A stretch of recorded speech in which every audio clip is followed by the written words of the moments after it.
Yo, life is full of options, switching all the time, but the quickest way from A to B is still a straight line. I ain't lying, that is science. I'm trying to explain, cause if you apply determination, you can do anything you can put your mind to. Give me the audio chords so I can find something to ride to. We're about to fly to another planet. Is magical warp speed like it's intergalactic. The way you make me feel, let's dip, cause we can fly in my starship like Han Solo by the Castle Mines, like Cowboy Bebop with jet inspired, like Captain Kirk on the Enterprise. We can travel far like a Dharma did in a Battlestar. I'm flinging haters like a catapult. You feel the heat and take it off like what y'all gonna do? We'll cruise up among the stars. No matter what you do, I'll get you back up on the wall. Yes, sir. Keep your windows down. Breeze hitting you didn't know, but you know now. I'm not kidding, there ain't no stopping. BSing is not an option. I just wanna see everybody rocking. I wanna see you getting higher than a rocket. Land a spacecraft with Neil and Buzz Aldrin. She in the cockpit, cruising at an altitude up there where all the stars live. Take the TARDIS back to Gallifrey, we're the guardians of the galaxy. Like Superman and Lois Lane, go to Cybertron on the Astro train. I just want to see you do your thing. If you don't know now, then you'll learn. From the earth to the moon, influenced by Jules Verne. I'm not concerned about what y'all gonna do. We'll cruise up among the stars. No matter what you do, I'll get you back up on the wall. Yes, sir. Packing up for another trip. If you drive by my way, really there is no rush to this. We can rock night and day. Intergalactic love for this. Take me to outer space. Pick me up on that mothership so we can fly away, fly away. I get in trouble sometimes. You make me wonder where we're flying to the summer. Are we going somewhere? I get in trouble sometimes. You make me wonder where we're Okay. flying to the summer. I get in trouble sometimes. You make me wonder where we're flying to the summer. Where we going, baby? Ooh. I get in trouble sometimes. You make me wonder where we're flying to the summer. Like What y'all trying to do?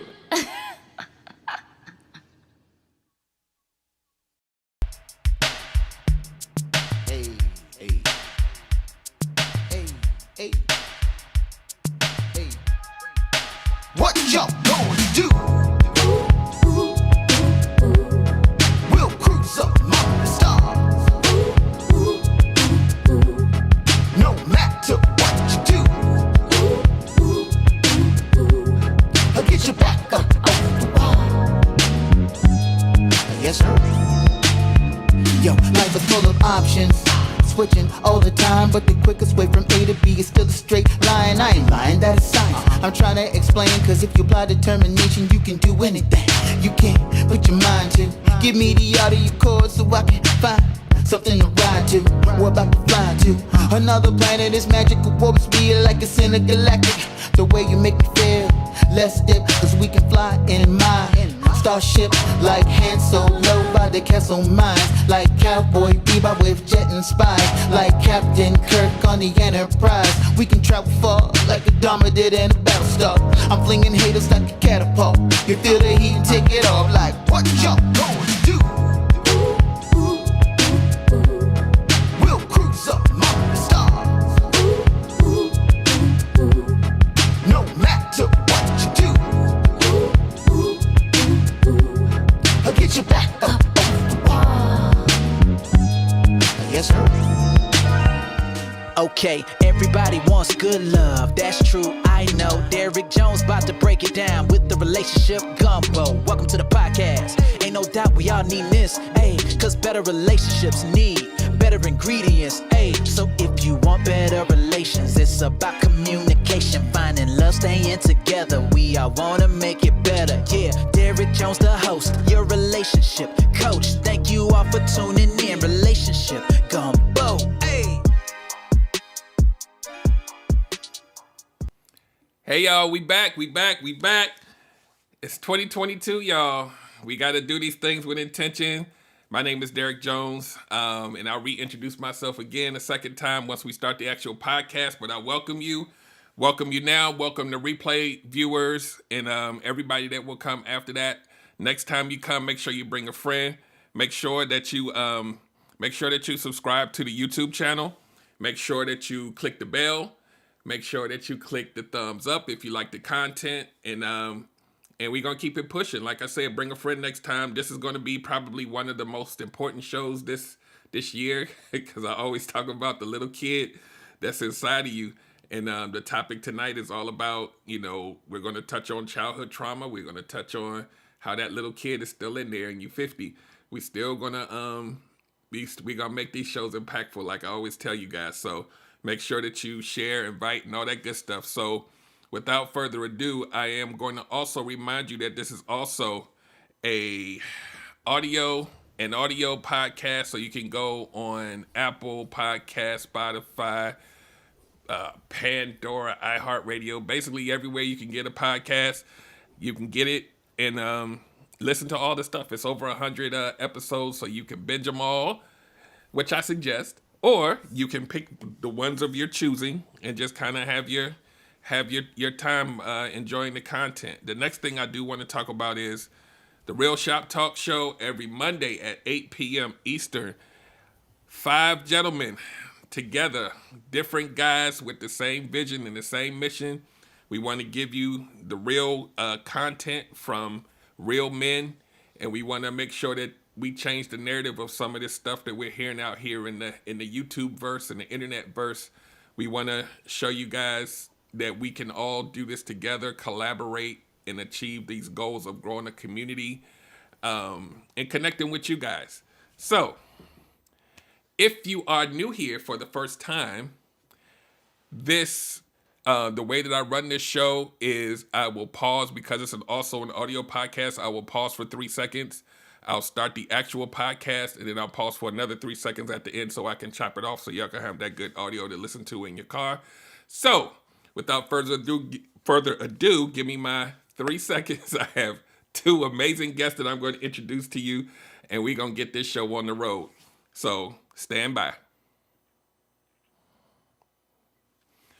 Welcome to another episode of the Relationship Gumbo Podcast. My name is Derek Jones, and I am your host. I'm a certified life and relationship coach. I'm an engineer, a strategist, and a mental health advocate. And tonight, we have 2 amazing guests that most of you know and love. I'm going to introduce them in a second, but tonight's episode is all about that little kid that's inside of you that you don't realize, or maybe you do realize it haven't, resolved a lot of the things that you've been dealing with. It's still calling all the shots, and you may be 40 or 50 years old, and that little kid is still in there trying to be validated or crying for help, and we don't even realize it. We just think that maybe we just have, bad choices or bad luck, but sometimes we're making those choices with our subconscious, and that subconscious looks just like you at maybe 10 years old, 5 years old, 18 years old. So we're gonna do kind of a deep dive on that. I do want to make a disclaimer before we get into this. No one on this stage tonight is a doctor or a therapist. We're just real people with real life experiences, and we just seen a few things, and we just want to share it with you in terms that you can understand, and hopefully you can feel, and it'll kind of make you think a little bit about your patterns and the path that you've been on. So I think I'm going to try to introduce them separately because y'all know I have my toys if you're looking at the video. So first up, she don't know this, it's going to be big, Erica. So here you go. Erica Warren. Let me get this, hold on, let me get this, the mute is off. Okay. Y'all know her. She's been here quite a few, 2, 3, 5 times. And I'm going to let her introduce herself again to you guys. And then we're going to introduce our next panelist this evening. So go ahead, Erica. The floor is yours. Hey, Derek. Hey, family out there. Welcome back to another Relationship Gumbo podcast. I am happy to be back with my brother from another mother, Derek Jones. And I'm ready to get into the topic tonight. I am the co-host of the Dope Discussions Live podcast with Gator Live. and we stream live on YouTube every Sunday at 6:30 Central Standard Time, 7:30 Eastern Standard Time. And our platform is centered around conversations about dating, relationships, and mental health. And all of y'all are out there. Y'all been in our in our community and supporting us every Sunday. So we appreciate y'all, and I'm happy to see everybody in the comments ready to get into the topic. All right, let me see if this works here. No, it didn't work. Hold on one second. Hold on one second. One second. One second. No, it didn't do it. All right, let me go back to this screen. We're going to welcome now. Go ahead and shift yourself, Bernadette. um, Bernadette Jackson. She's no stranger to the show either. She has a platform that I love because it talks about a topic that she's going to share with you in a second when she tells you what she does. But welcome back to the show, Bernadette. Tell them who you are and what you do. Hello, everyone. Thank you so much for having me on again. My name is Bernadette, and I am the founder and the CEO of Her Consulting Group and the host of the Healing Elevates Relationship podcast. I help fatherless daughters to understand how their father wound has affected their relationships and walk alongside them as they decide to go through the healing process so that they can start being authentic and get to the amazing relationships that they deserve. I am happy to be here. Derek, is so good being on stage with you again. Erica, it's good to see you. Let's get into it. All right. So let's get into this because the reason y'all gonna follow me when I lead you in the direction because both of you guys are excellent at this. That's why I purposely curated this show with you two. When we talk about the little kid inside of us, I think a lot of times we don't realize how much of an impact it has on our lives as we grow into adults and the decisions that we make, right?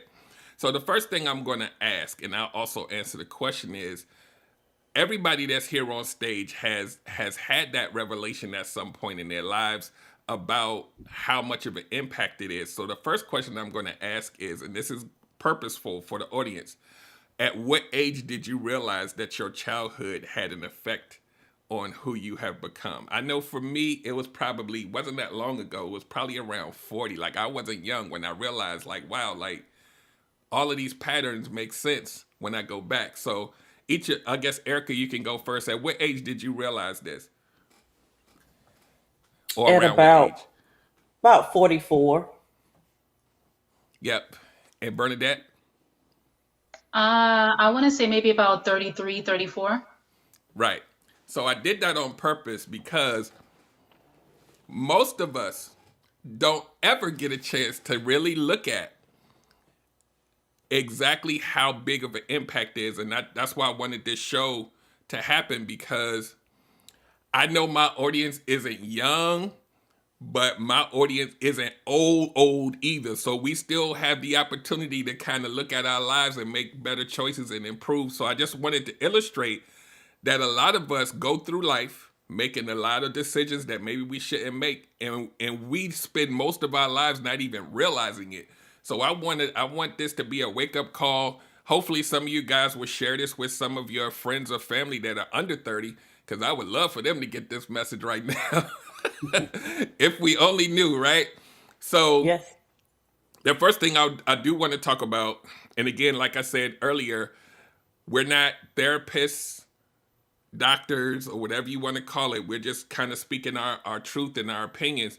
And so with that, a lot of people don't realize that when you hear the words childhood trauma, and I literally just heard, I want to say over the past week, I was on a Clubhouse room and people were talking about this topic about childhood trauma. And there was one guy and he was like, I don't know what y'all talking about. I never had nobody molest me when I was a kid. I don't get it. And I was like, and he was like, he doubled and tripled down, because that's the only way that a lot of us even realize what, childhood trauma is. They think that it's some kind of sexual abuse, and that's the only thing.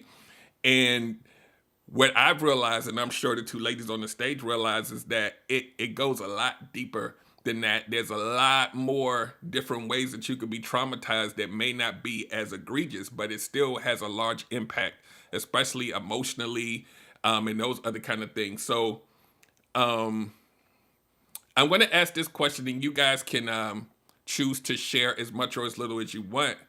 When you did make the realization, what was it that you realized? Like, what was some of the first few things that you realized how it affected you? And you can go first, Erica. I realized that a lot of the choices, well, all of the choices that I made as far as relationships and even friendships, hinged on my fear of abandonment and rejection, and didn't know at the time what people pleasing was, but that's how I showed up in all of my relationships. And then I took some time to really, peel back and figure out, where did that come from? Where did that begin? And that's when I figured out it was because of the absence of my father in my life, and how I thought that I had to chase love, or I had to be a certain way, or I had to do a certain thing in order to be worthy of other people's approval and their love. Gotcha. And Bernadette, I'm a steer you in a direction so you don't go too deep into it, because I want to separate your answer to this question versus what you do with your platform of Fatherless Daughters, because I want to bring that back in a more global sense of how how the parents affect you, or loss, or not having a parent affects you. But I want right now for you to tell me what you personally realized about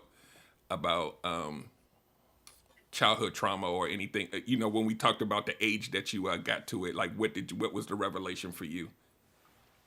My story is very similar to Erica in that my father wasn't there, and a lot of what I realized about how the trauma affected me was that I was choosing partners that were just like my father, emotionally unavailable. And I didn't even realize that I was also showing up as emotionally unavailable. It was what was familiar to me, it's what I knew. And I didn't realize that although I yearned for a deeper connection, I yearned to be deeply seen, I yearned for, my romantic partners to be curious about me and really know me, I would not allow them to get past a certain point. So I would always have a wall up. I would never believe that somebody who said that they loved me and showed me in their actions and all that was being for real. I always thought that, they had to be lying, or the other shoe was going to drop, or something like that was going to happen. And another thing that I also realized that I did was that I would stay in really trash relationships far past their expiration date. And what I would do in order to justify being there was I would do the same thing I did as a child when my father didn't show up, or when we had conversations and he said he was going to come and he never came and all that kind of stuff. I would reimagine the relationship and how I felt about it, and, just make it palatable so that I would stay longer, and I would always justify, like, oh, I don't want to leave like my father did, or I don't want this person to feel abandoned by me and things like that. So I would, just betray myself and abandon myself in order to stay places that I had no business being in the first place, and I should have left when I saw the red flag. So that's what I would add on to what Erica said in Yeah. terms of what my experience was.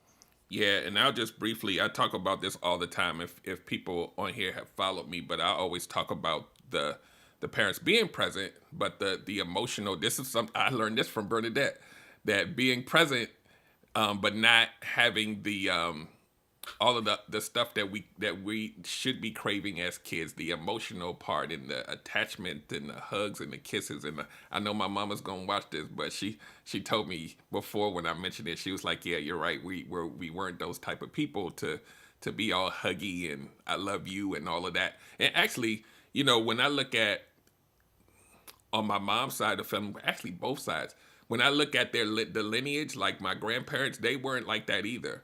So it was almost kind of like mimicking what was modeled for you.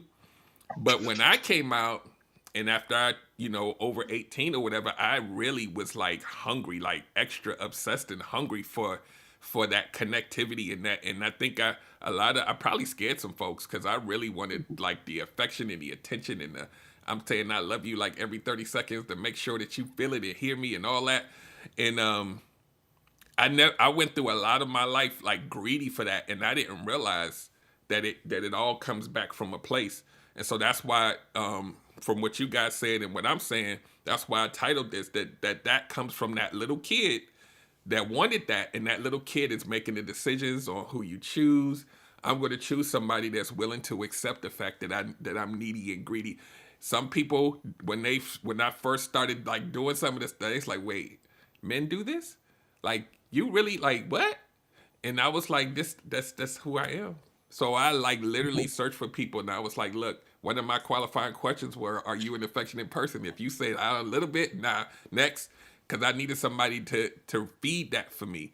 But the downside to that is, if you are looking, and this goes for anybody who has a list of like things that they look for.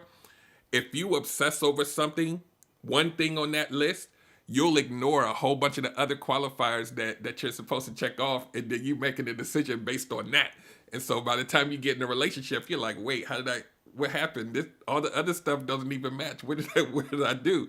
So I wanted, like I said, and I'll repeat, I wanted to have this show because I want people to understand how powerful your childhood and what you model had the effect that it has as you look at people who are 30, 40 years old, people on the screen telling you, even at this age, I realized that this happened. And the second reason for this is, if you're a parent, we have to be mindful how we show up for them, because then they will be destined to repeat the same behavior again. So I know I said a lot, but I wanted this show to really like get in your guts, because like I've been saying, my motto for 2022: come in and get triggered and leave inspired. So we're gonna trigger some folks tonight on purpose, because I need for you guys to really understand that this is a serious thing, but it's not a death sentence on I your wanted life. to add to Uh-huh. what you said earlier when you were talking about the conversation that you witnessed on Clubhouse and how the guy was so adamant that he had never been traumatized. And I think that's why a lot of us go through life and we don't figure this out until late, Mm-hmm. because the traumas that we're speaking of are so normalized. We see it within all of the different families that are around us. We feel like that's just normal. I wasn't Mm-hmm. traumatized. If your mama beat you with a switch or extension cord, and you know everybody on the block was getting those same whoopings, that ain't trauma. That's just how we was raised. Yeah. And so we get caught up in the comparison game of, I wasn't molested. Yeah, my father wasn't in my life, but I wasn't molested. So I grew up okay. I'm not traumatized. Yeah. And we Yeah. have to stop downplaying the traumas that we experience and comparing them to other people's. And I definitely tonight don't want to downplay the fact that physical sexual abuse happens all the time, everywhere. But I want to focus on more so on all the other stuff that we just brush past, because, like I said before, we laser focus on that stuff. I don't want people to think that I am downplaying it, but I want people to really understand that there's a lot of other pieces that you can look at. And once you understand that those things exist, then you can kind of go back and say, wow, maybe I need to go back and look. That's the purpose of this show, is to really get you to go back, because we've all done it. We've all had the revelations. And when you have that revelation, it makes you look at everything you did. After that point, it's like, wait, okay, damn, that one too, that one too, that one too. So the next place I want to go is, we briefly, Bernadette especially talked about how she showed up in picking picking her partners. But I want to sit there for a second to let people know not just our experience, but how it could show up for people generally speaking. And I'll let you ladies add in as you need to. I think Erica talked about abandonment, and we know a lot of women and men will enter in relationships and do a lot of things to ensure that you don't leave them. And a lot of it can go under the umbrella of toxic. Anybody have any examples of that? Doesn't have to be your particular case. So feel free to jump in. Yeah, honestly, I've seen this a lot in my own relationships and also in the relationships with my friends, where they will go on a campaign to prove that they are worthy to be in a relationship. They will see the red flags, be able to identify them, speak about them, how irritating it is, and all of that, and still take that as a challenge to work harder in the relationship to change that person's mind. And I that's one of the things that I think is really so prominent with the women that I serve is that we take people saying no. We take people letting you know that they don't want the same kind of commitment that you want, or that they're not ready for what you want right now, or crossing your boundaries and things like that as a challenge to try and change that person. And we don't just take it at face value where, okay, if our values don't align, if this person is repeatedly crossing my boundaries, if they don't check off the things that are my non-negotiables on my list, then let me just move on to somebody who is more suited for what I'm looking for. That's not something that we do, and a lot of it really just stems back to the trauma, in that anyone who is interested in us is fair game. And it goes back to just wanting to cling on to the people who want to be there, regardless of how flawed they may be, regardless of if this person is not right for you, or if you can clearly see that this relationship is going nowhere. Just the fact that they are there and that they are willing to be there in whatever fashion, it is fair game. And now that's the only qualifier that you're looking for as to why you should be in this relationship with this person, even though you know that this is not going to go anywhere and it really isn't serving you. So that's one of the toxic traits that I see a lot happening, where women are always complaining about, and they don't understand how to get past that. Right. Erica? For me personally, I recognize that I did a lot of trauma bonding. If a guy would present all of his past traumas to me and then tell me how he's so damaged and how he has trust issues and how nobody's ever really been there for him, that was my invitation, and that was my moment in time to step up and prove to him that I was going to be different. I was going to save him. I was going to heal him.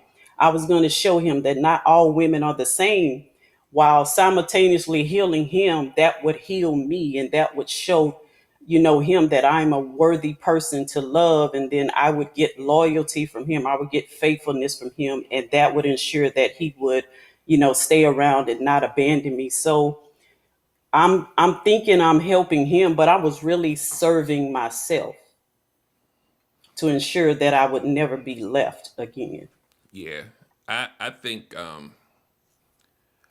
a lot of stuff that I've seen and experienced, especially coming from women, and I know men do it too, because I've been guilty of this too, but like super duper like people pleasing to make sure that they don't go anywhere, like doing all this stuff and maybe even buying gifts and doing all this other stuff to try to make sure that they're so happy that they don't have a reason to leave. But for some reason, something ends up happening and then they leave anyway, and it's like, damn it. And that's when you really feel crushed, because you feel like you put all this effort in, but it's so lopsided. Like you're not even looking to see if it's reciprocal. You're just going all in to make sure that they don't leave. And I think also too, I've seen and this may piggyback on when we pivot over to what Bernadette does about fatherless daughters. I've seen, and correct me if I'm wrong, but I've seen a lot of situations, and I could say male and female, and I don't know, maybe one of you guys can identify like where this comes from or why it is, but I've seen a lot of people when they get into relationships, they want to mold you into their parent, like the father or the mother. Like they like, dang, my dad was like that.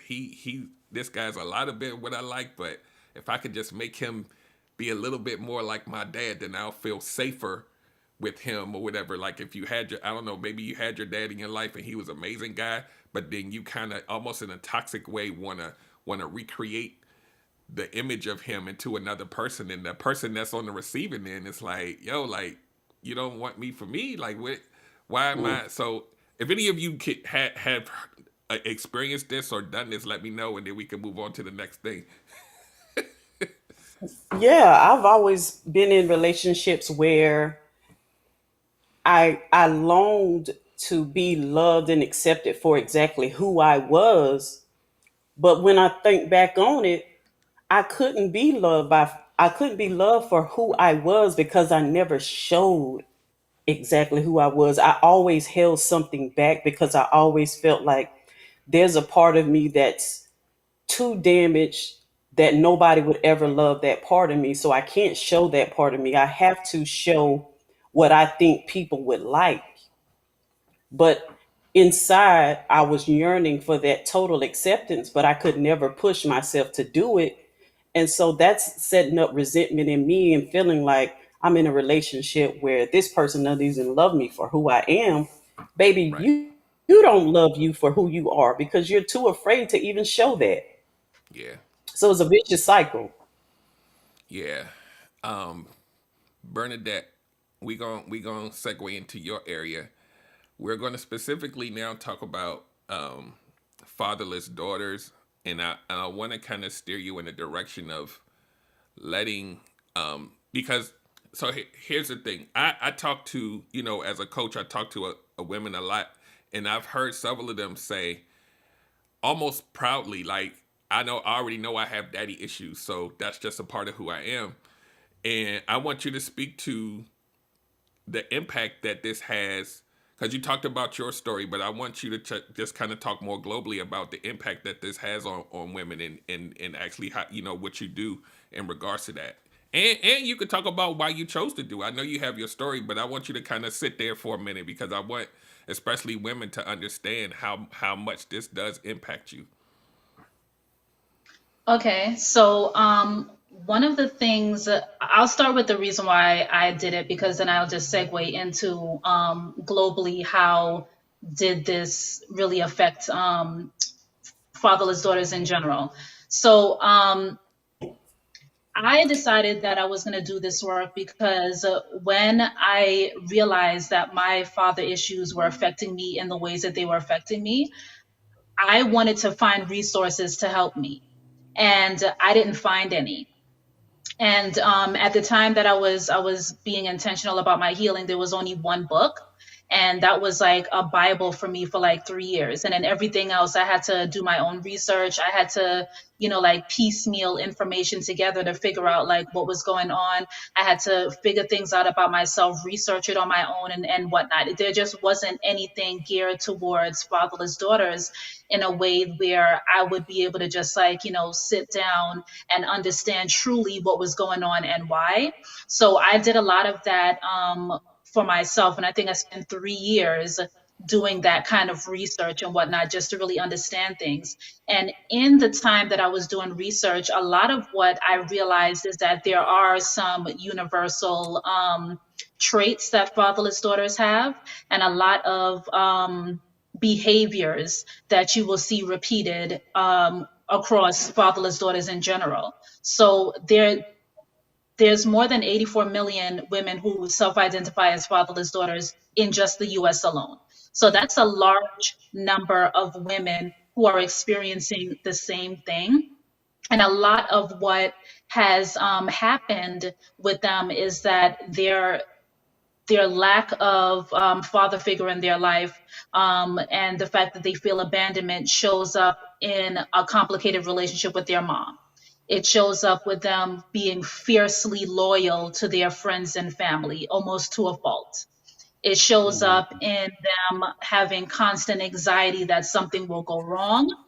It shows up in them not being able to like understand and accept intimacy outside of sex. It shows up with them being promiscuous and believing that their body is the only value that they have, and that if they say no, that it means that the people who they're in relationship with are going to leave. So anything that is asked of them, they are likely to do if it means that the person that they want in their life is going to stay. So they do not erect boundaries at all, even if they feel uncomfortable. They will put themselves in situations where, to their detriment, where they Yes. feel like, completely unsafe and whatnot, just to be able to say, well, at least I have a man, at least this person is still here, whatever it is. So there's a lot of that going on. There's a lot of stumbling through relationships, not really understanding how they work, especially if, their mom has not had a healthy relationship after their father and may have had like relationship after relationship, but not really seeing anything stable. So there's a lot of that goes on. There's a lot of fatherless daughters who mother their significant other, and that comes from the fact that they Mm. only have seen a relationship dynamic with their mom and themselves. So that's all they know. So for them, it's like, okay, like if this is the only example of a relationship that I have that has been constant in my life, that is now what you do when you're in a relationship with a man, because that's the dynamic that you know. So you mother them instead of allowing them to be a man in the relationship and lead in any kind of way, because that's threatening to you. Like Yeah. as much as you want the man there, like that male energy when it's fully on is like, well, like simmer Yeah. down. You know what I mean? Yeah. Like it's a lot. And so there's so many different things that typically I see happen, but those that I mentioned there are the ones that are really like, key. Like also the desire to be perfect, the desire to Mm. be loved, but not understanding how to love and how to receive it. So it's all these different things that I see a lot of, but those are the ones that I feel, show up again and again with the women I talk to. Yeah, Derek, Eric. you did not Yeah. tell me Bernadette was going to come here to just read me. That's why I was gonna ask you, did you have anything to No. add? She covered it all. Yeah. So here's the thing, right? Those of you who frequent the show, as you if you're new, you will from here on out, hopefully, right? I always talk about boundaries, right? Everything that Bernadette said, right? As I'm listening to it, and y'all know, if y'all don't know who Billy is, you gotta go back in the arc. I'm not gonna go through the whole Billy thing, but all of those things, most of those things you talked about were easy target. They're very easy targets for predators, right? They Hmm. know and sniff out that stuff like you wouldn't believe. And here's the thing. This conversation is important if you have not realized this about yourself, because it could be the thing that is making you susceptible to the narcissists and the predators and all these other things. They key in on these things and these behaviors. And again, all of those things that Bernadette talked about comes from that little kid in you, right? To the topic of the show, you don't realize it, but you're trying to wonder why they all keep picking you. It's because you're exhibiting this behavior that started from when you were a child. So I really need for y'all to understand, like a lot of the shows I do, I keep coming back and saying you got to erect boundaries. You got to figure it out, because if you don't, you're not going to move in a way and have the type of energy to attract somebody that's supposed to really be for you, because you're putting out this energy that says I have a weakness, and it's out on Front Street, whether it's being promiscuous and all of these things. It's like a siren that goes off, and the predators are like, it's her. So y'all need to really. I'm not trying to scare you, but I'm telling you that this right here is something you may have to go talk to a therapist to try to figure it out, or some other, or fatherless daughters. Bernadette's an amazing coach, and she really digs down deep in that stuff. But y'all, this is very important, especially for those of you who want to be out here dating. And Erica can speak to, being out on the dating scene and really having strict boundaries so that you don't stay somewhere too long.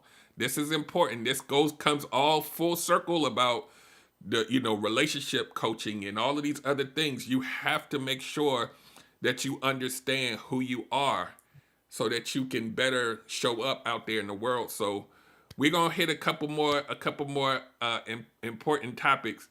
Uh, Tony Watts said, "You bringing it, Bernadette." Bernadette got the collection plate going around. Um, Yes. um, Pass the plate. so here's something too, and I'm purposely not going too clinical.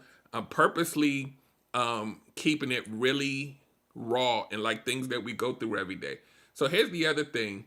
When I talked about being triggered, I think a lot of people don't realize, like, one of the, like, right now we're just going to talk about, like, whether it's dating and relationships, some of the things that trigger you and you just think that that's a part of who you are. Like, I'm going to tell you right now, yelling and like elevated voices, that's a parent thing for me. Like, I don't need the person that I'm with to sound like my mama, right? And that's the little kid in me saying, please stop. I don't want to feel like this. And I think a lot of male and female, that's a trigger for me. I don't, you just think that you don't like it, but you don't realize that to connect it to, they sound like they're telling me what to do, or, and it's like, wait. It took me a long time to real like that too. Like, wait a minute. It's not that I just don't like the tone. It's because the tone reminds me of being chastised as a child, right? I guess if you guys want to speak to something similar to that, like, I know we talked about some things, but what are some other things along that vein that may trigger you personally, like when you're in a relationship? And then we're going to segue into, it's kind of the same thing. So maybe we can couple them, like communication, arguments, things like that may trigger you, that you can now identify as it's possibly or most likely from something that you experienced as a child.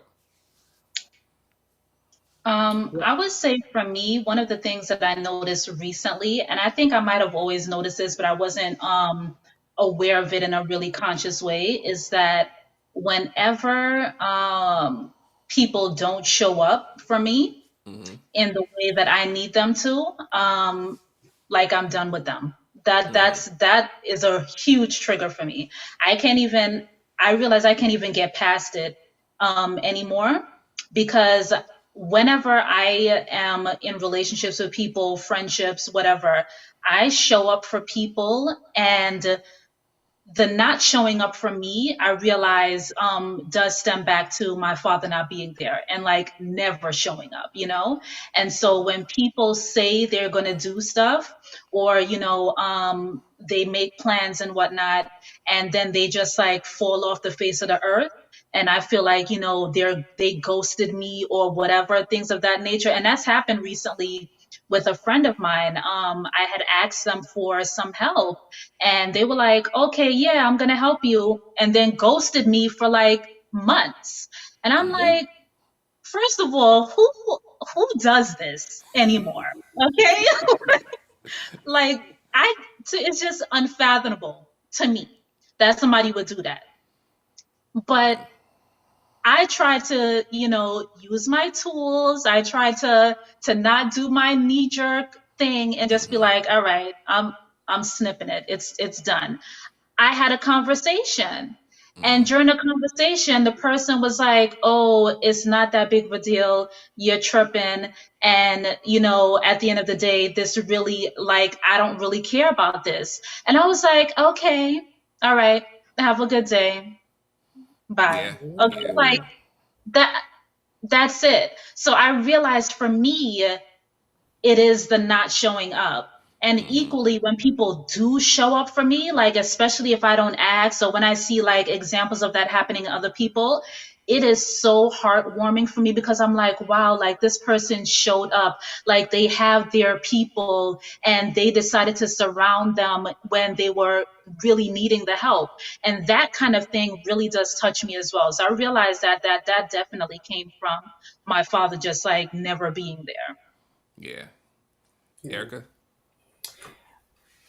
In dating, I realized that one of my triggers is the hot and heavy, fast, what we call love bombing.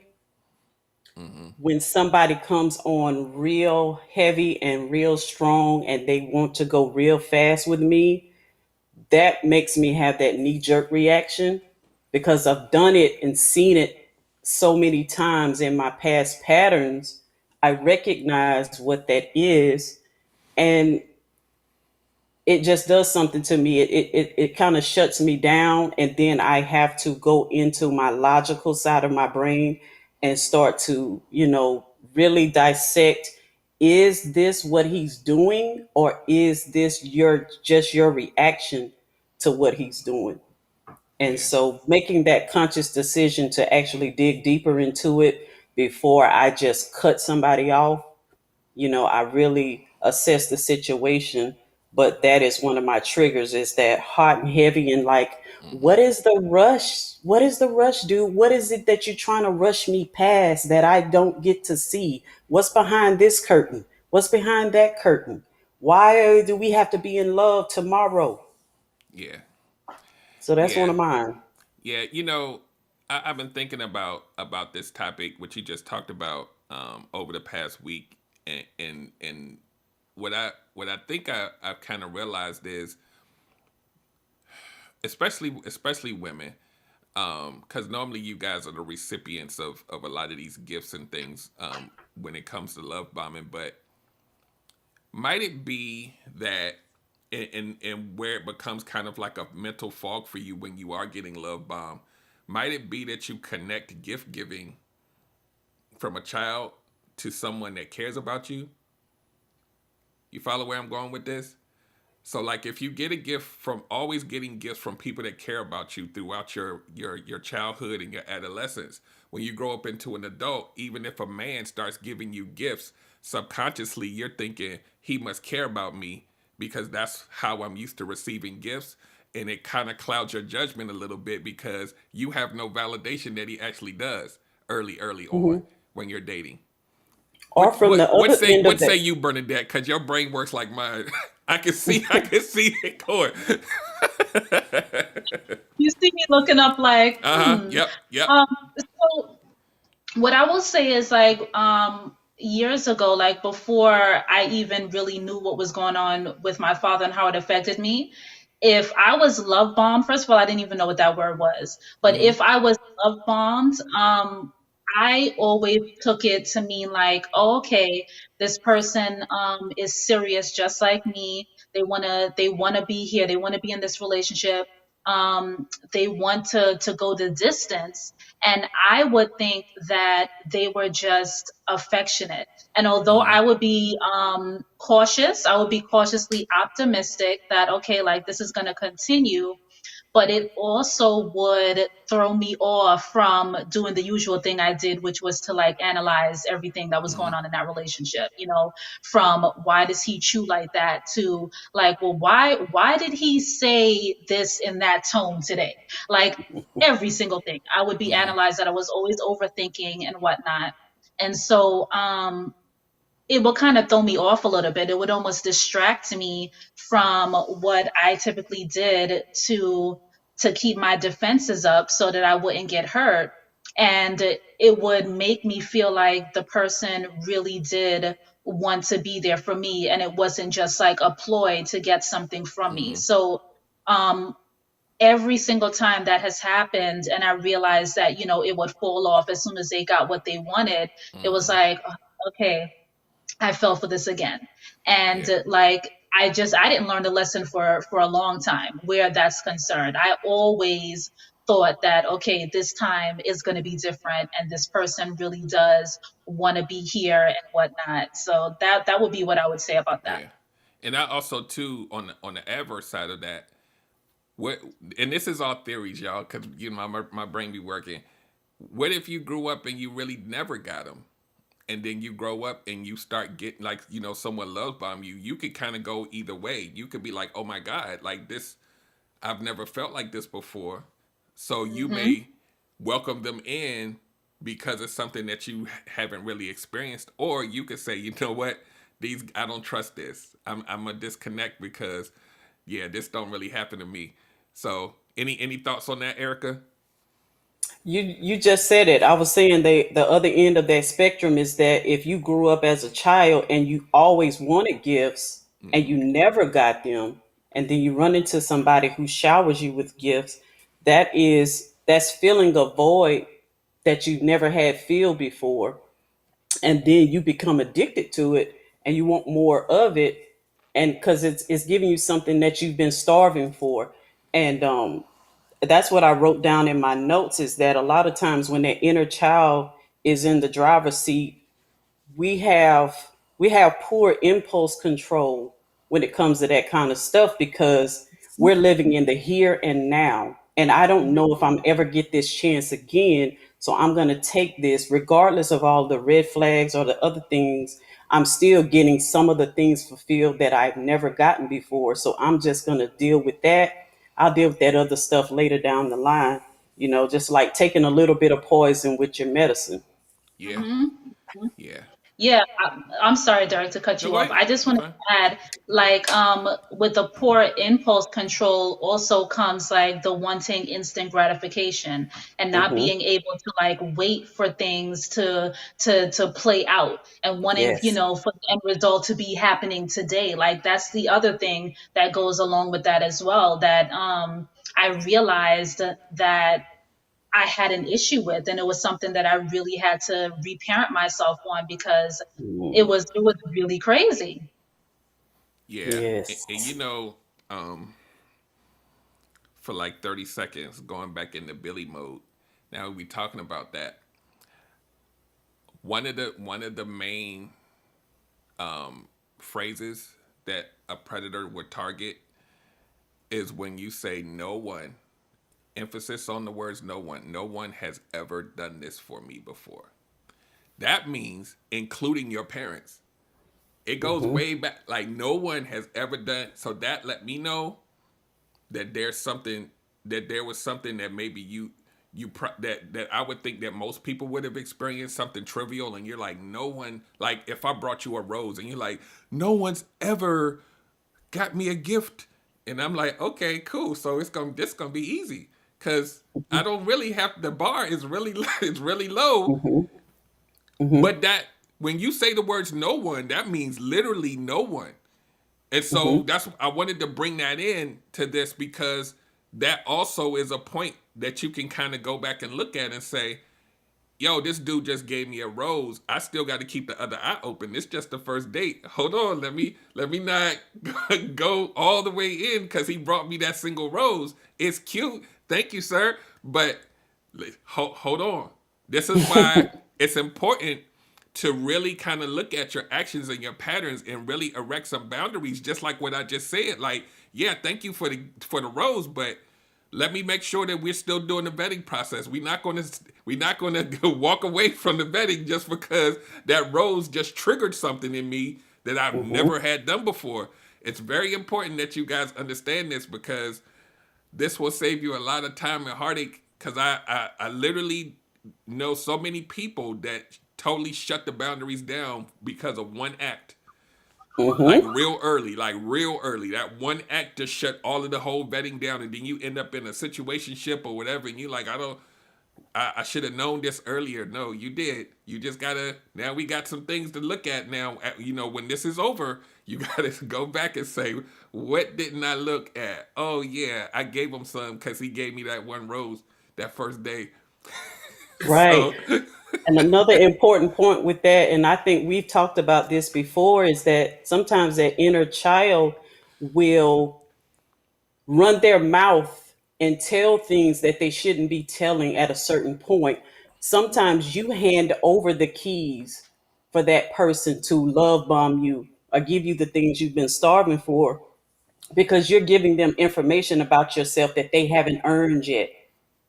You're arming them with the ammunition to manipulate you at a point where they shouldn't even know certain things about you right now, because y'all are not at that phase. so the last place I want to go, and the topic list on this is endless, but the last place I want to go, and a lot of the stuff we touched on fit under this umbrella. But this, what I'm going to talk about now is seeking validation, outside validation. I want to start there.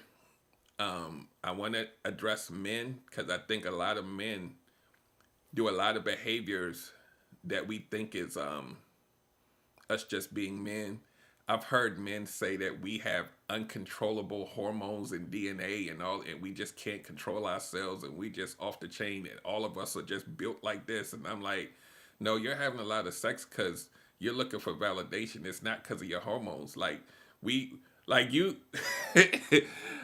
I didn't realize this until later on in life, but a lot of times that stuff, the need for validation comes from when you're a little kid. It just for men, I think, because of how we're socialized and raised, and no, don't show emotion and all these other kind of things, our toolbox is really small of how we cope. And sex is like one of those main things that we know we can do that can make us feel better.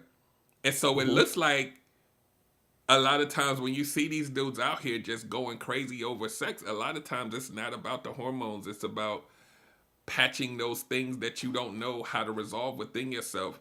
And I think it's a conversation that isn't had a lot because we just think that that's what men do.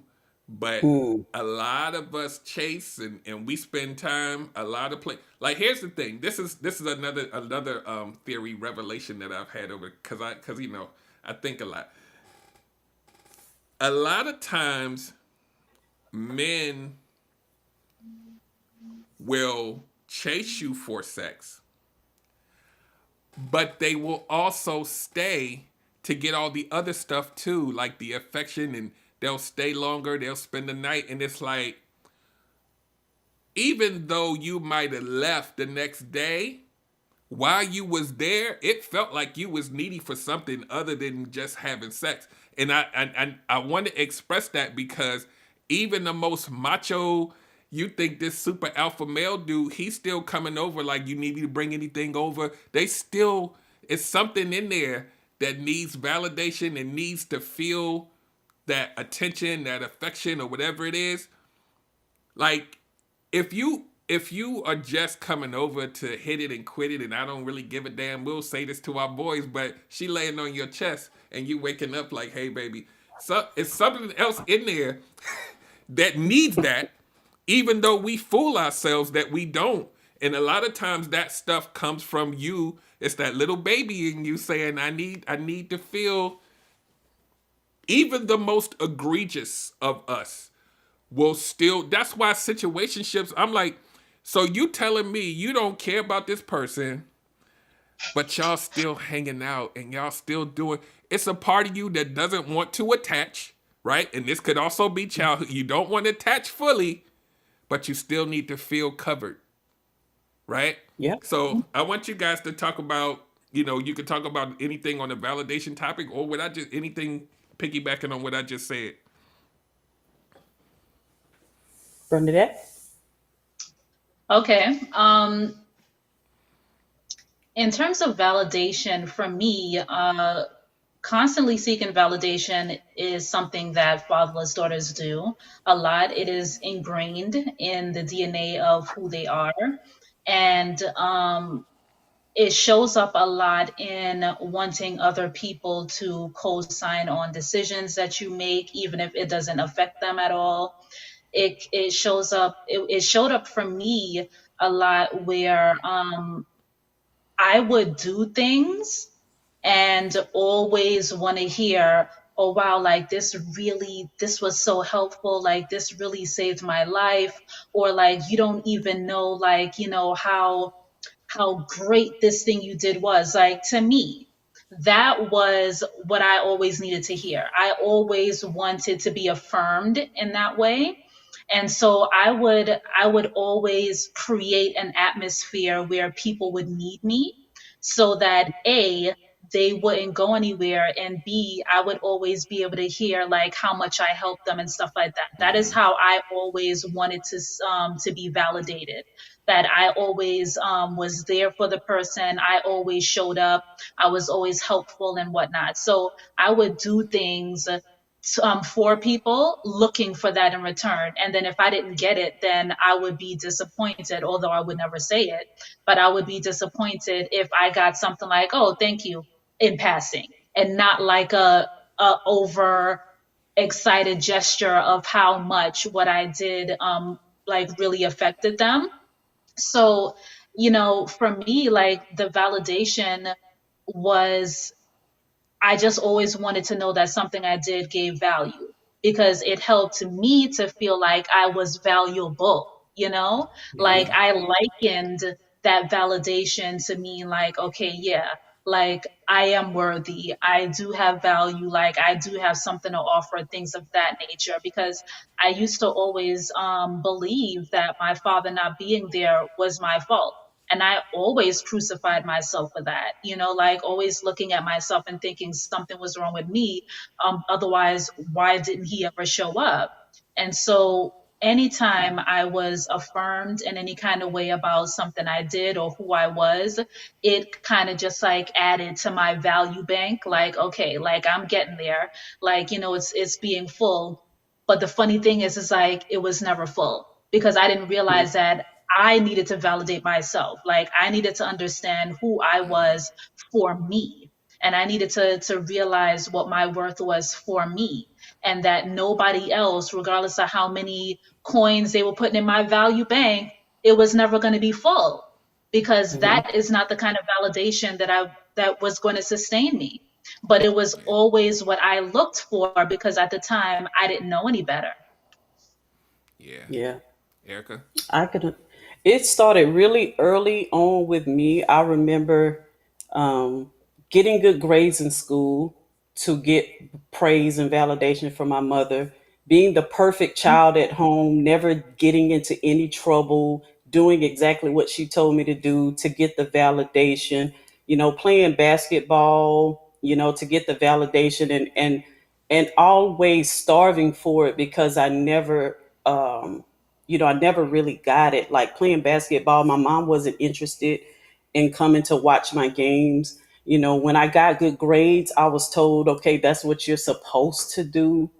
And so it was always that never ending thing to try to figure out what can I do to get her to just say, I'm proud of you, or that was great, or something like that. And so getting, growing up and then going out into the world and getting into relationships with men, that just carried over to where what could I do to get his praise, and for him to say, I'm proud of you, I'm proud to be with you, I'm proud to have you, as my girlfriend. What could I do? And always trying to think ahead of what can I do next, to get that validation. And so it starts really early. Yeah, I I want do. to add to that. Go ahead, Bernadette. Yeah, real quick, like what you said in terms of being the perfect student and wanting to be the perfect child and whatnot to get that validation. For me, it was a little bit different in that I did the same thing. I was the perfect child. I decided to make sure that I never had bad grades. I graduated top of my class, all those things, right? But I did that because I felt like if I didn't, and if I had made a mistake, and if I didn't show up as a perfect child, my mother would leave too. And Hmm. so I did that because I wanted for her to stay in my life. And I felt the only way for me to do that was to adopt this, persona of like a perfect child, never making any mistakes, never did anything wrong, always did what she asked me to do, always showed up where I was supposed to be, all that kind of stuff. Hmm. Because I felt like if I was ever imperfect at all, like she may decide to leave too. And so Hmm. I wanted to, just highlight that because a lot of us really don't even understand that although we may have a complicated relationship with our mom, that's the only parent we have left. And Hmm. because we have that, there is a level of anxiety that we feel where, like, if they leave for a long time, they don't come back at the time they're supposed to come back, anxiety starts to kick up about certain things. And it also shows up in the way you present yourself as a child and what you do. And a lot of us have tried to be perfect and it's carried over in our adult life because we didn't ever want to make a mistake because we really felt like, our value was attached to how perfect we presented ourselves to be. Yep. Yeah, Exactly. I do want to. We're gonna start wrapping up, but I do want to touch on this one thing too because it's kind of personal to me. But I know this is where it comes from. But you know, those of us, and maybe you guys can identify with this, who grow up and we're not necessarily one of the cool kids. And I think sometimes, and a lot of us who grow up like this end up having a lot of introverted tendencies. But when you're not part of cool kids, when you're not the first picked, I think for a lot of us, there's a part of us that seeks acceptance because we didn't fit. And I think for me, that desire to be accepted, even in a relationship, it gives way to a lot of people pleasing behavior because you want them to like you. You want them to love you. So you kind of go out of your way because you never really knew as a kid what it felt like to be embraced by, you know, the crew or the group or whatever. Like you might have had your few little friends, but they wasn't the friends you really wanted to have. So you was like, yo, like I'm here. And when you become an adult, it's like, and it's also kind of too like maybe it lends itself a little bit to abandonment. But when you in a relationship, you're like, okay, what can I do to make sure she doesn't go anywhere? What can I do to make sure that she likes me? And then you start doing all of this stuff. And it's like, it's of course, like I said earlier, it's lopsided because you're trying so hard to vie for and sometimes it scares people away when you start doing stuff too, because I've had that happen. But I always felt like an outcast, right? I always felt like, wow, like at what point in my life am I really going to fit in? Until I realized that I really don't give a damn about fitting in. But through that go through, it was something else. And I know in a few relationships, I really tried really hard to feel like I mattered or that I was accepted. And that's why, again, this conversation is important because we need for you to take some time to look at your patterns because we all have them, good or bad. We all have a pattern. Like I have yet to meet a person that I talk to about relationships that don't have a defined pattern, like through their whole. And the thing about it is the pattern is so consistent, and you can point it back and say, okay, so you never really took the time to like alter this. It just keeps going until you get to that point where you're like, yo, why? That question, why? And that's when I started like what Bernadette had to do. I really started researching like attachment theory and why am I attaching to people? And I was like, something's got to make sense because it doesn't make sense. I'm like, why? You know, a certain point in my life, I'm like, why am I always meeting the same people? And I'm like, no, I'm not. It's not. Why am I attracting these people? Why am I seeking out certain types of? I would seek out people that were for a bit of time that I knew was broken, so that I could save them. And so it's like all of this stuff. If you go back, it points to something, and this lends itself to why we have therapists and all these other kind of things and coaches, because if you don't ever get it, and you're wondering why you're sitting around miserable and you can't figure it out, you got to look back. Living in the moment is just going to make you depressed and crying and trying to figure it out when the answer sometimes goes all the way back to when you was in elementary school. And for some people, you're going to have to go sit with somebody and really dig deep. For some of you guys, it's like, okay, I know, like I've been saying, once you can say, because I've been corrected, and I said this maybe even this week, but once you can emphatically say, I know where this comes from, then you can't use it as an excuse anymore. You got to try to figure it out at that point because you now know where it comes from. Now we've identified that your father wasn't there and that you behave this way because you know that that's the thing. Now you have a place where you can start from.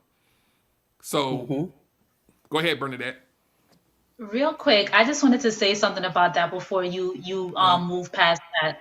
What I realize a lot of people do is that they mistake the diagnosis, like the aha moment that they have with the diagnosis, with the actual cure. You know, like with the steps that you need to take to really like get past this. Like, okay, I know what it is, so that's it. Like, full stop. I don't need to go any further. So I think like that's what a lot of people do, and they don't realize that there's a difference. Like that's the beginning. This is not the end. You know. and Or that's what they why. do is they Mhm. wear that as a disclaimer. They put Yep. a sign on their chest that says, this, and this is what's wrong with me. So this is what you have to tiptoe around to be able to deal with me. Hmm. Can I just tell Instead you of that's saying, that's this one of is my what I pet need to peeves. work on. That's one of my pet peeves is when somebody say, "Well, this is how I am, so you gonna have to deal with it." Nah, Yep, No, I don't either. No, I don't. exactly. I no, do no, not. I no. have the choice. I've heard so many, and I know you guys have too, where people are like, I already know I'm a mean person, so you gotta do that. I already know I got daddy issues, so it just is what it is. And I'm like, it doesn't have to be though. And that's why it's important, that you communicate with people like Bernadette, like Erica, like a Derek, and a lot of other people that's in the comments, because it's really about having the tools and the steps to get you where you need to go. Just to piggyback off of what Bernadette was saying, just knowing that this is the why doesn't give you the steps for you to get better or to make better decisions. So that's a very important piece. Going back and saying, aha, it's just the beginning. Because you still have Mm, to now go forward and try to make better decisions and create different patterns, because the one you had is probably super toxic. I know I got a super duper toxic one. You at some point you have to change the behavior, or you're going to keep going through it. You're going to keep feeling like this. You're going to keep feeling unfulfilled, and you're not going to understand why. And there are people out here, that understand the why. There are people out here mm-hmm. that can point you in a direction. So please, please go back, hit the replay on this, and really start thinking about your patterns. Because I'm gonna tell you, like I said earlier, I have yet to meet a person that doesn't have a pattern. People will be like, "Oh, I date different people." I'm like, "No, there's still a pattern under there somewhere, because Mm-hmm. they ain't working. Something's off." Yeah. So on that note, we're gonna wrap this up because I know it's past Erica's bedtime. So we're gonna I'm joking. So what I want to do, if you guys have any last parting thoughts, and then you can tell people how to find you, and then we're gonna get out of here. So we'll start with Erica. Well, thank you again for inviting me. It's always a pleasure to be here with you, Derek, and always a pleasure to be here with Bernadette. She's awesome. This conversation was great and it was well needed. I'm happy that we are having these conversations, outwardly, openly, candidly, and like we talked about yesterday, this generation gets to benefit from our transparency, and for us to, put ourselves out there and talk about things that are not so cute, not so warm and fuzzy, for other people to benefit from our mistakes so that they don't have to make those same mistakes. And if we can just prevent one person, from, if we can shorten your learning curve by at Yes. least 5 years, you don't have to be 44 and figuring it out like I was. You can be 34, you can be 24, and just listen to us, because I love the saying that a smart man learns from his mistakes, but a wise man learns from the mistakes of others. And that's what I had to learn, because so many times when my mom tried to give me, guidance and give me advice, I would tell her, I want to figure it out for myself. Hmm. And I should not have done that. I should have listened. Oh, So, yeah, oh, just, the amount of money I would have right now if I listened to my mom when I was 20. ooh, yes. Anyway, I'm sorry to cut you off. So the thing about the inner child is that you just have to, you have to be more self-aware of who is actually making decisions for you, where your motivation is coming from. Is it coming from a place of lack? Is it coming from a place of trying to fulfill something that you feel you don't have inside? And when we go around pointing those fingers at other people, that was my problem. Is I was pointing the finger at all of those people.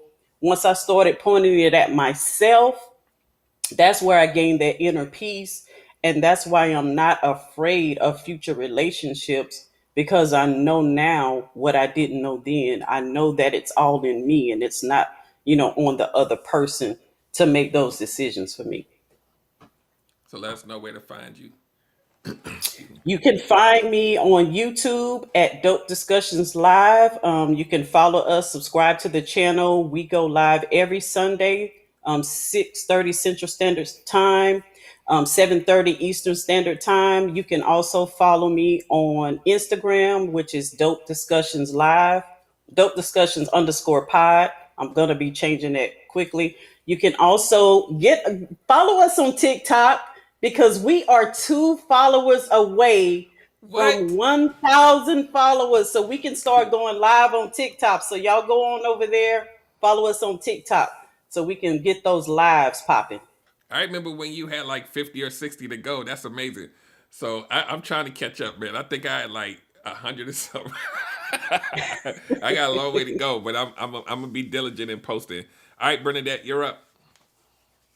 For me, the one thing that I want to leave with your audience is that being deeply curious about yourself really does help you to understand the root cause and a lot of things that's going on with you. I would say to really start to get curious about the things that you're easily triggered by, because that can be a clue to really to help you go deeper into what's going on with you and why. I really feel like self discovery and self curiosity is the two keys really to being able to unlock a lot of what has happened to you and why you're showing up the way you do. And once you get to a place where you understand that, you come to some kind of self awareness to know like what's happening. You need to then seek to find some tools to combat that, because a lot of us really want to be in relationships where we feel deeply seen, where we're deeply loved and things of that nature. But there's work involved with us having those kinds of relationships. It doesn't just happen. It requires tools and skill. And a lot of people don't realize that relationships require tools and skills. And if you don't know them, if you've never been exposed to them, if you've not ever seen it in your personal relationships, it's okay for you to go out and look for these things and learn them for yourself. Practice them in your friendships so that you can get ready for when you have romantic relationships and things of that nature. So that's what I want to leave. Conversations with you, Derek, with Erica, are always great. Like, I love coming on. I love engaging with, the network that we're starting to create. And we are always bouncing ideas off each other and really just able to kind of like go deep into conversations. This isn't even the tip of the iceberg of what we could have spoken about, but I feel like we covered so much ground, and I really love when we have these opportunities. So thank you so much for inviting me on. You can find me on Instagram. That's really where I hang out a lot online. Bernadette N. Jackson is where you could find me. And I also have a podcast. It's called Healing Elevates Relationships. You can find it wherever podcasts are streamed. I do a lot of discussions about how fatherlessness affects women. And really, the podcast was started in an effort to redefine how the world views women with daddy issues, because honestly, like, a lot of us have gotten a bad rap, and there has never been a conversation about what happened to you. It has always just been indictments against our character because of the things that we had to put on, or the coping mechanisms that we had to learn as a result of the trauma that we had. So conversations on my podcast really just seek to shed some light on that. And anyone who is looking for more information can go there, as well as my Instagram, to learn more. Great, great, great. So I do want to say this in parting. If you, like I was saying before, if a lot of y'all are identifying that y'all have daddy issues, y'all need to go ahead and holler at Bernadette so y'all can get the tools to move past that point. I always call Erica the boundary queen. y'all need to, if y'all are out here dating, online dating, and y'all need to work with somebody, Erica is your girl. She will definitely get you straight. Cause it's so many different areas that people need to work on, and I don't mind shouting y'all out and pushing people towards y'all, cause we gotta push each other up and hold each other up, and we always talk about community and all these things, but we gotta get ourselves together before we can even start talking about that. So yeah, so this was good. I appreciate both of you. I'm sure we'll be on some things later, throughout the year, because we rocking Oh like yeah, that. we So gonna on collaborate that, some more. yeah, No, yeah, we're gonna do some. We're gonna curate some things, man. Like I always tell people, I don't mind having the same folks back over and over again. If the content is amazing, let's just keep it pushing. So y'all gonna see them again, probably multiple times throughout the year, and on different platforms, because Bernadette and I and a few other people and some of you other coaches, be on the lookout, because we might be calling y'all. We're gonna be on Clubhouse every month starting next month, so you'll see that information coming out. Shameless plug, but I just want to make sure that you guys get this information, get these topics shoved down your throat. Like I said, you're gonna be triggered, but it's important that once you come off those triggered, that you have some actionable tools and some inspiration and motivation to move forward. So, and like I say on all of my lives, I'm getting that T-shirt that says that come in triggered, leave inspired. I'm gonna be wearing Yeah. that in a couple weeks. Damn it, I really need to get that, because so many people are like, I got triggered. I'm like, you supposed to. So so on that note, we out of here, guys. Thank you again. Give me my 3 seconds to close us out, and make sure you go to relationshipgumbo.info. All the goodies are there. Y'all know I always have things going, so all the flyers of where I'm going to be, they're already posted all the way through, I think, the beginning of February. So I'm intentional about pre-planning and making sure that y'all know where to find me. So just keep going back there, and you'll be able to find everything. So on that note, we out of here. Okay, everybody wants good love, that's true, I know. Derrick Jones about to break it down with the relationship gumbo. Welcome to the podcast. Ain't no doubt we all need this, ayy, cause better relationships need better ingredients, ayy. So if you want better relations, it's about communication, finding love, staying together. We all wanna make it better, yeah. Derrick Jones, the host, your relationship coach. Thank you all for tuning in.